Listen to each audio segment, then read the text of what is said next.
We unpack, coming to you live, Boxing Ego Unpack, yeah. We unpack. We unpack.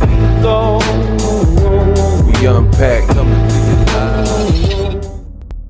Now you're all in big trouble. What up, Fight World? It's your boy Ego, and I'm back with some more boxing. Make sure you come in, smash the like button. Jermell Charlo ended up destroying Brian Castano in the Undisputed match to become the Undisputed champion. So he has now etched himself in the history books.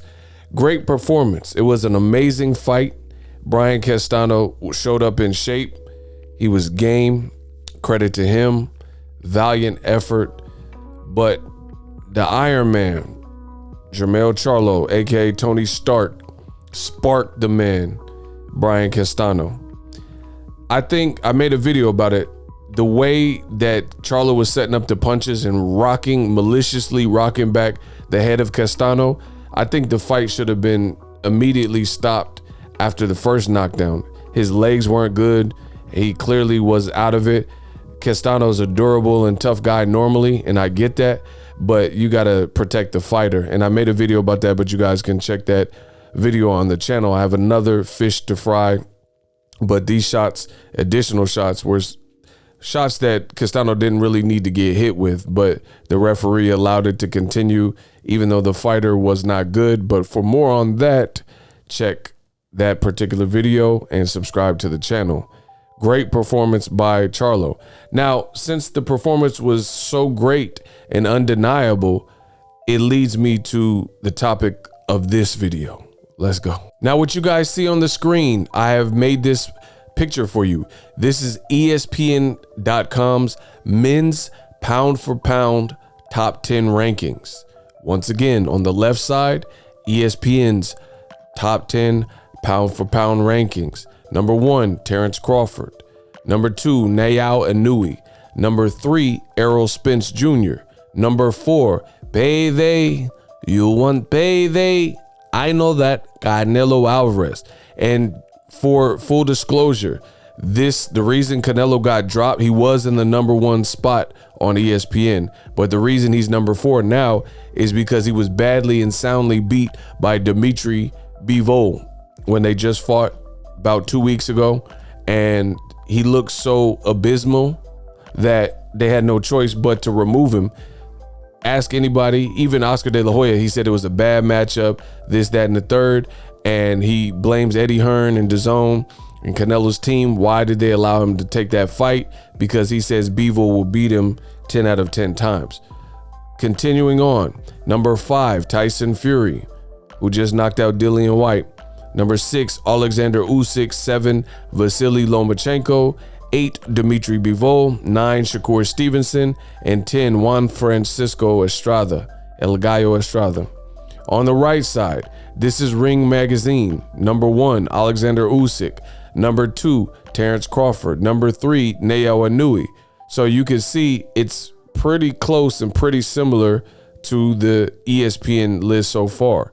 Number 4, Errol Spence. 5, somehow Juan Francisco Estrada is number 5 on Ring Magazine, even in front of Canelo Alvarez, who has a better resume. 7 is Lomachenko. 8 is Dmitry Bivol. So right there, this is the most recent rankings. Dmitry Bivol just beat Canelo, but he's at number 8 and Canelo is at number 6. So my thing is this: I understand Canelo is undisputed at 168, but as soon as he fought someone that had some intangibles that really people thought might be able to beat him, like I've never heard anyone say any of the guys he fought at Undisputed really had a strong chance of beating him. However, for the Bivol fight, there were some people who selected that. But even though they fought at light heavyweight, and this is pound for pound ranking, so I understand he has titles at 68, but this is pound for pound top 10. How is Bivol? What's the point of beating a guy if the guy is always going to be rated higher than you no matter what? You know what I mean? In that current moment. But continuing on, number 9, Josh Taylor. Number 10, Roman Chocolatito Gonzalez. Now, I've just went through 2 mainstream old media lists of top 10 pound for pound. And guess who is absent from that list? You guessed it, Jermell Charlo, who 1, just became undisputed last night, 2, made the proper adjustments and looked sensational and really showed separation. I think in round 7, that's where he really started to show his eliteness and really pulled away in the fight. And that's incredible if you, all things considered, because Castano came to fight, and you see his legs buckling right now on the screen. And Castano had come to fight. He was mixing it up, good flurries, again, good durability, good heart. And the final result is what you see on the screen. The referee counting him out, Charlo going to the neutral corner, and then finishing the job moments later. And again, as I said early in this video, at this point, the fight should have been stopped, because you could see, look, he's struggling. He can't get up. He can't keep his balance. He tried to get up before, and his legs buckled right there. His leg just buckled trying to get up, and he wasn't on steady legs. He was clearly rocked, you know, and the ref is giving him every opportunity in the book. But nonetheless, the ref allowed it to continue, and then he just got beat up even worse and hit with sharper shots. And, you know, like Charlo hit him with a headshot that just really rocked his head. And then such a disrespectful body shot that sent him on the ground, and then the ref had no chance but to count him out. So back to the pound for pound list. My thing is this: these are the most current pound for pound lists on ESPN and Ring Magazine. How come Charlo is missing from the top 10? They are not giving this man his credit and his flowers while he's still here to smell them, while he's still an active fighter. How come Charlo is not on the top 10, right? And this is insanity to me. Now, the great thing about my channel and what I do for boxing is I know I'm great, and the proof is in the pudding. On my website, this is what I posted. April 17th, 2021, and we're in 2022. On my website, I posted Jermell Charlo rejected on Ring Magazine's top 10 pound for pound, somehow doesn't make the list, and he has the Ring Magazine belt. And at the time, Jermell Charlo had did a photo shoot where he was on top of a car with all the belts that he owns, right? All the belts. And he had all the belts except for the one that Castano got from Texeria. Charlo hadn't even fought Castano. And on my website, on my YouTube, you guys can check the video that went with this. I posted this. So I've been giving Jermell Charlo his flowers well before anyone else. But funny enough, I just showed you the old media list, ESPN, right? And Ring Magazine.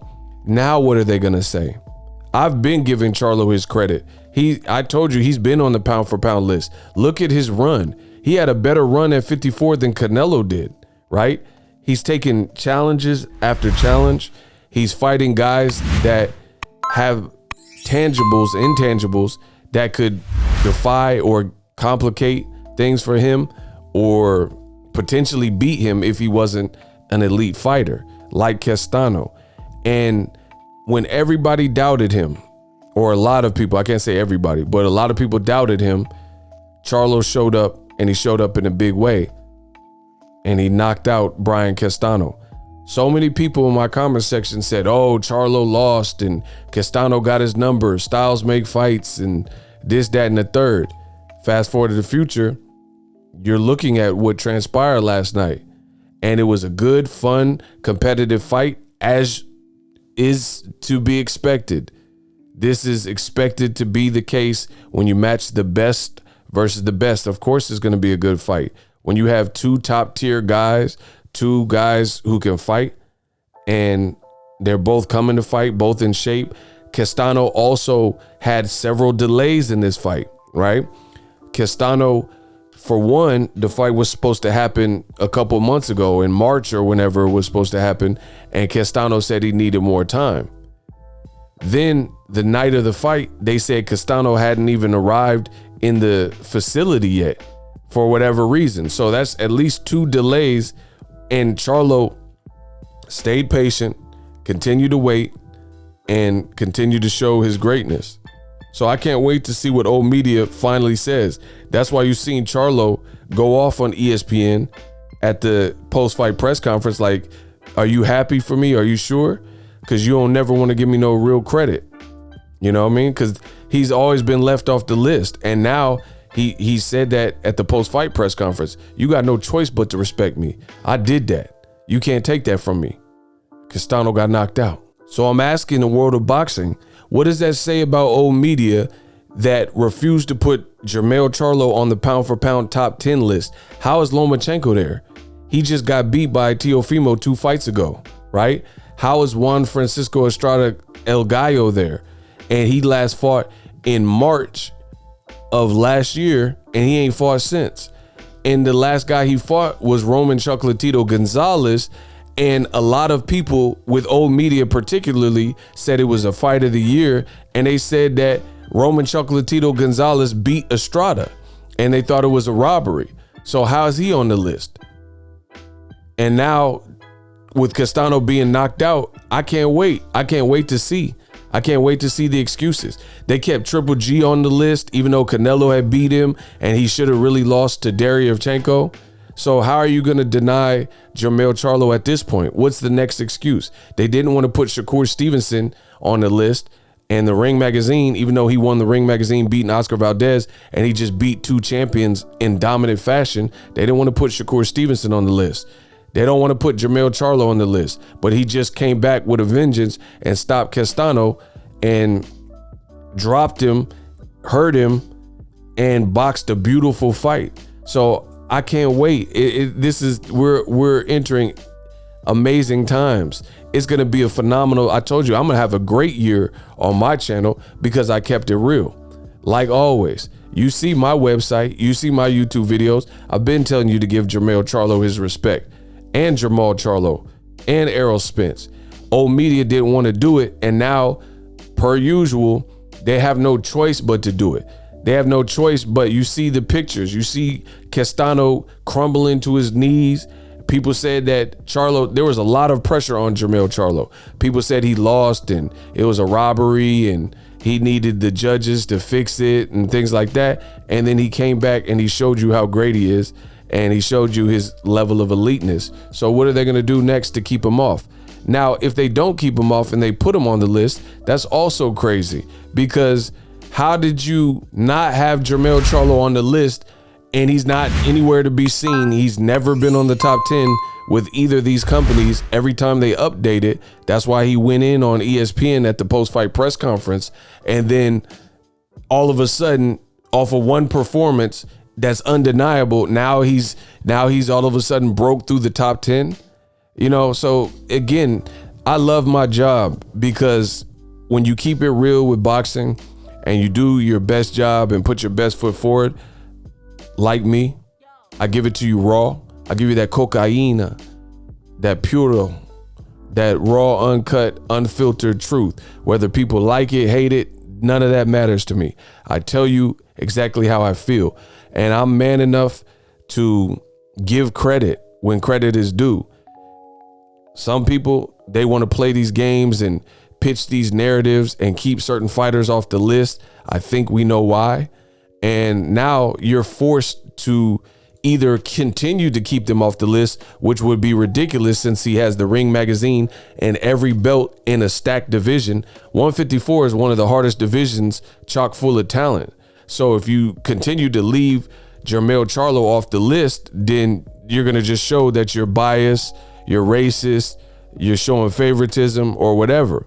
Or option B is you finally put him on the list and now you look ridiculous because when Boxing Ego was telling you these things and telling you to check for certain guys and put Jermell Charlo on the list, you refused to do it, and now you're only doing it when it's undeniably so inexplicitly in your face like as is the case with Castano getting melted and bodied, the guy that allegedly beat him or had a draw with him, or Charlo had a close fight, depending on who you ask, and now old media is stuck. So I love it, and I love what Jermell Charlo and Derrick James did last night, because it really just shook up the game.